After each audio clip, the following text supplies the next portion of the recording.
Bismillahirrahmanirrahim. Алла Тағалаға чексіз мақтаулар болсын. Жана ақырғы пайғамбарымыз Мұхаммад Мұстафа саллаллаху алейхи уассаламға Алланың саламы жана салаваттары болсын. Ассаламу алейкум, урматтуу мусулман бир туугандар.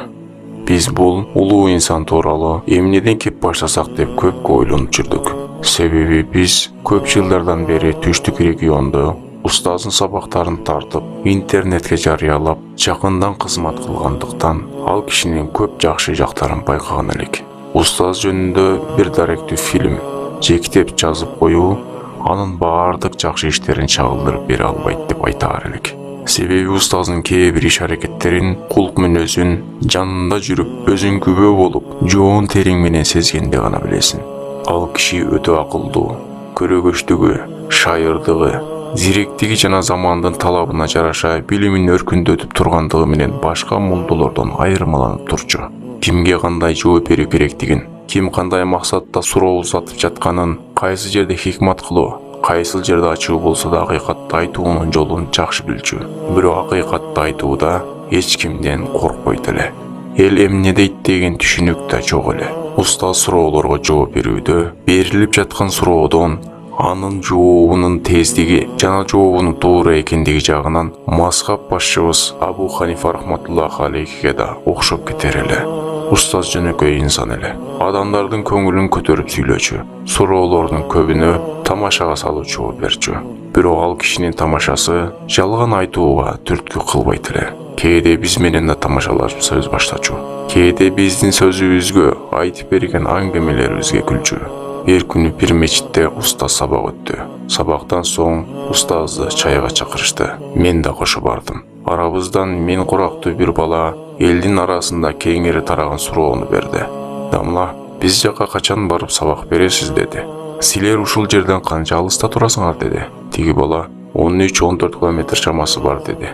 Дамла жакын эле экен го дегенде унчукпай калды. Кийин мен айттым: "О таксырым, биз намаздарды касыр кылып кое турган, алыс каралыктан унчукпай эле келип сабагын угуп кетип жатабыз го. Силер кандай жакын туруп келе албайсыңар? 14 километр жакын эле го. Жөрмөлөсөңөр деле келип каласыңар го." Десем, устаз өзүн баса албай кыйлага чейин күлгөн эсимде. Устаз силердин түшүңөргө киргенде эле биздин да түшүбүзгө көп кирчү. Бир күнү устаз: "Сизди түшүмдө үйдө конок болуп жүргөнүңүздү көп көрөм" десем, "Тоюңа чакырсам барам" деген эле. Арадан убакыт өтүп үйлөнүү убагы келгенде, жолдун алыстыгына карабай, келинчегиме көбүбүздүн никебизди кыюу үчүн алдындай убактысын коротуп, никебизге күбө болуп, ак батасын берип кеткен эле. Устаз Орто Азия элдеринин махабатына татыган инсан эле. Куран жана сүннөткө колдон келишинче амал кылган, жана өзү амал кылган нерсеге башкаларды чакырган инсан эле.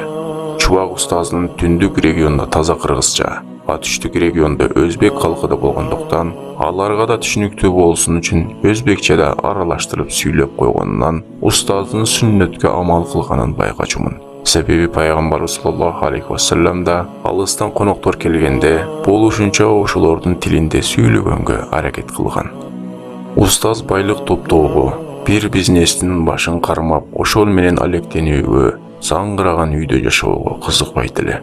Экинчи жеңебизге үйлөнгөндө бир мусулман бир тууганыбыз: "Дамла, сизге 2 этаж кылып чырайлуу үй салып беребиз буйруса" деди. "Жок, мен карапайым элдердей эле жашагым келет" деди. Мен убакыттан пайдаланып, хадиске шарх алуу үчүн пайгамбарыбыздын адамдын бактылуулугу төртөөндө, ошонун бирөөсү кенен үй деген эмес беле дедим. Устаз: "Аялың, бала чакаң менен батып жашаган үй кенен үй" деди. Машалла, кандай сонун жана жөнөкөй тил менен түшүндүрдү. Устаздан Алла ыраазы болсун. Устаз мен жана мен сыяктуу карапайым элдин көйгөйлүү маселелерин чечип гана койбостон, багытын да көрсөтүп берип кетти. Убактысын илим үчүн, дин үчүн, эл үчүн жумшады. Эми мынтип тынч алып, бейпил жашоого узап кетти. Устаз өткөндөн кийин, адашпасам 1 айдан кийин атасынын үйүнөн кабар алдык.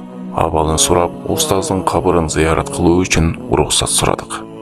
"Ассаламу алейкум кабыр эли. Алла кааласа жакында силердин жаныңарга келип кошулабыз. Алла силерди дагы, бизди дагы ырайымына алсын" деп мөрзөгө кирип бардык.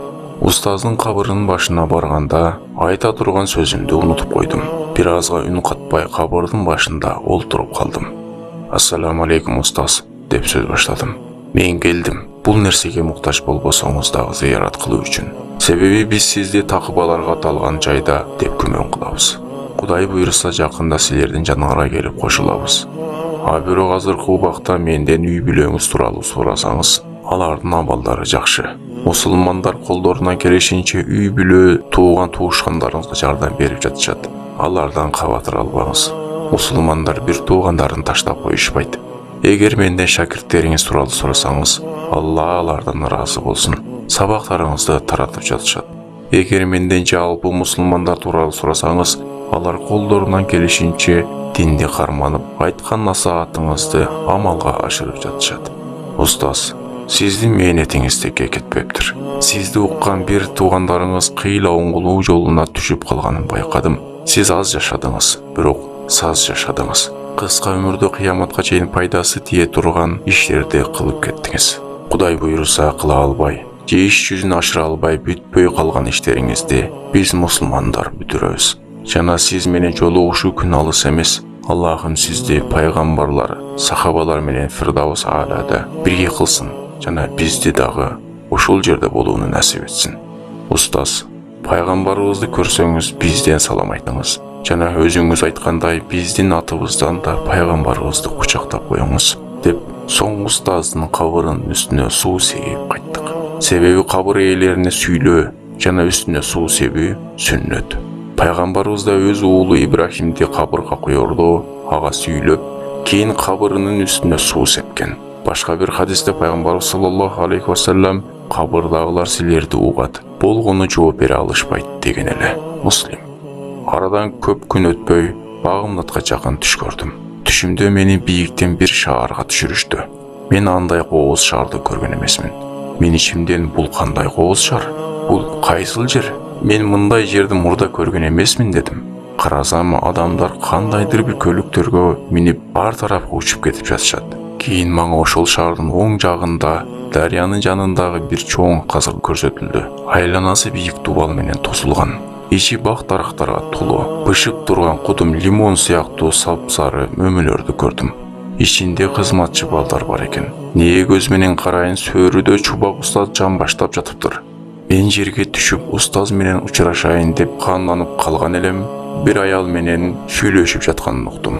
Бул аял жердеги аялдарынан эмес экенин билдим. Ордунда токтоп, устазды ыңгайсыз абалга салбайын деп артка кайтып жатып, устаз аялына бүгүн кеч болуп калды, эртең баралы деп аялы менен кандайдыр бир жактарга барууну сүйлөшүп жатканы кулагыма угулду.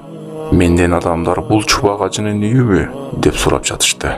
Мен ооба деп жооп берип жаттым. Эртеси күнү чубак устаз чырайлуу кийинген абалда мени менен жолукту. Мен ассаламу алейкум устаз. Мен сизге белек алып келдим. Кандай белек экен ал? Кабатыр албаңыз. Ал сизге жагат деп колумда чырайлуу топулган, ичинде бир нерсеси бар түйүнчөктү бердим. Устаз көрүп жактырганынан жылмая түштү. Бирок ичинде эмне бар экенин мен билбедим. Ойгонуп кеттим. Турсам багымда убактысы болуп калыптыр. Кана ойгонбосом, кана эгер менин жайым да ошол жерде болсо деп арзуу кылдым. Себеби ал жер чыныгы ырахат эле. Ошол түштү көргөндөн кийин бул дүйнө машакат экенине дагы бир жолу ынандым. Устаз бизден башка көптөгөн мусулмандардын түшүнө кирген. Кээ биринин түшүнө канаттуу аттын үстүндө учуп жүргөнү, кээ бирөөлөрдүн түшүнө көк чөптүн үстүндө жүргөнү, кээ бирөөлөрдүн түшүнө кыйынчылыктан, машакаттан кутулгандыгы кирген. Пайгамбарыбыз айткандай, кыяматка жакын момундун түшү анын багыты болот демекчи, бул түштөн да биз билебиз, устазыбыз иншаалла бейиште экенин. Алла устазыбыздын даражасын көтөрсүн. О мусулман бир туугандар, аккан арыктан суу агат. Ушундай аалымдар чыктыбы, демек учубуз кур эмес, дагы чыгат. Болгону биз Алланын шариятын бекем карманып, балдарыбызды дин менен тарбиялообуз керек. Мен ишенем, жакынкы жылдарда Кыргызстан бүт дүйнөгө үлгү боло ала турган коррупция, уурулук, алдамчылык, жалган айтуу болбогон, алсыздар кордолбогон, улутка бөлүнбөгөн, эли өз ара ынтымак болгон мамлекетке айланат буйруса. Биз ошол бактылуу күндөргө жетишибизге аз эле калды. Ал күндөргө жетүү үчүн чогуу аракет кылалы. Ассаламу алейкум рахматуллах ва баракатух. Audio Jungle.